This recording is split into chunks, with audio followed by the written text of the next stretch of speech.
So today we'll be taking a look at some stories involving John Cena, Bianca Belair, and more. For today's question of the day, do you still want to see Bianca Belair versus Sasha Banks? It's been a wild few weeks for the women's title picture over on SmackDown. Sasha Banks makes a big babyface return before turning heel on Bianca Belair later that same night. We had a very interesting few weeks of build to the long-awaited Summerslam match. Sasha is probably at her most dangerous state because she's coming off that WrestleMania loss. She's enraged, wants the title back, and she wants to return the favor and embarrass Bianca Belair at SummerSlam for what happened at WrestleMania. While Bianca, on the other hand, wants to prove to Sasha and everyone else that WrestleMania wasn't a fluke and was looking forward to defeating Sasha again. Then things got very intriguing during Sasha's final SmackDown appearance before the SummerSlam event. Sasha brought Zelina Vega and Carmella out to help attack Bianca Belair. It was interesting and had us asking questions like, well, maybe this is a new faction for Sasha. Does Bianca retaliate and get two women to join her? It opened up a lot of discussion and built up hype for the SummerSlam match and story, but then Sasha's mysterious disappearance happened and the SummerSlam match was called off. It's very unfortunate timing. Of course, we got Becky Lynch back, but it seems like Becky was only brought back as a last resort option once Sasha was confirmed out for SummerSlam. So if Sasha never misses SummerSlam, Becky probably doesn't return, and we still get to see another amazing match between Sasha and Bianca. That's what really hurts the most here. So many fans were looking forward to that WrestleMania match. Their WrestleMania main event match was a great match itself, but the outcome was a bit predictable. Everyone assumed that Bianca would easily win the title at WrestleMania. But what made their SummerSlam rematch so much more interesting was that it legitimately could have gone either way this time around. Bianca proves to Sasha that it was no fluke and defeats 2 times in a row, or Sasha takes back the title with a vengeance. This outcome would have been way more unpredictable when compared to their first meeting. So that's what stings the most, and with Becky Lynch back on top as a heel champion, doesn't look like that title is coming off her anytime soon. So it may be a while before we actually get to see that WrestleMania main event rematch. No information on Sasha's status has been released to the public, but media members and interviewers are still curious and asking questions about what happened to Sasha Banks at SummerSlam. Bianca Belair spoke to some of the media at the SummerSlam after-party and had this to say regarding Sasha Banks.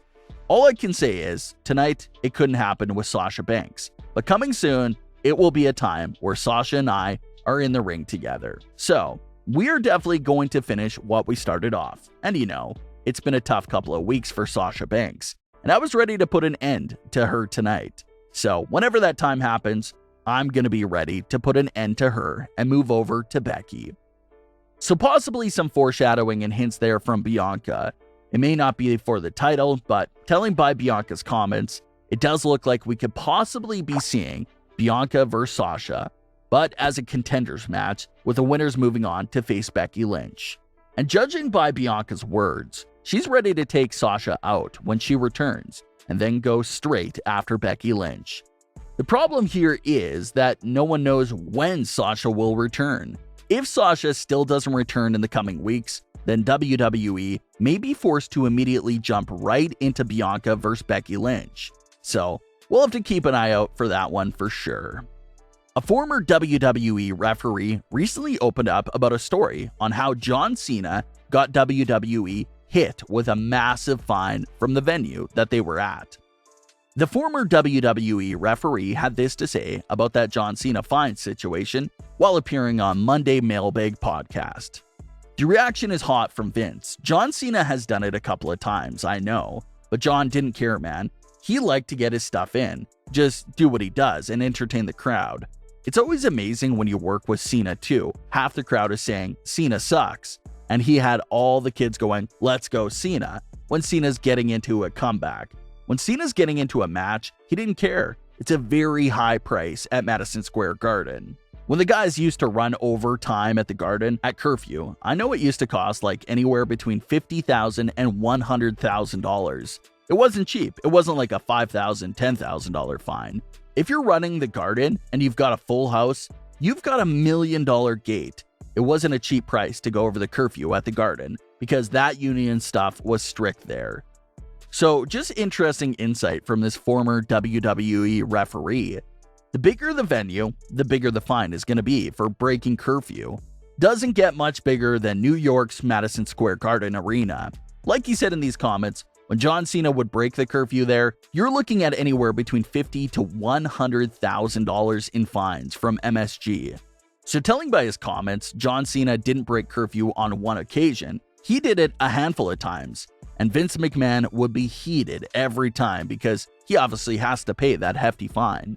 A businessman like him is about making money, not losing it. So obviously Vince was angry every single time that happened. So just another fun fact here. Just because it's a live event house show or dark matches after Raw and SmackDown doesn't mean that WWE has unlimited time. They still have strict curfews given by the venue that they must obey or pay the price for.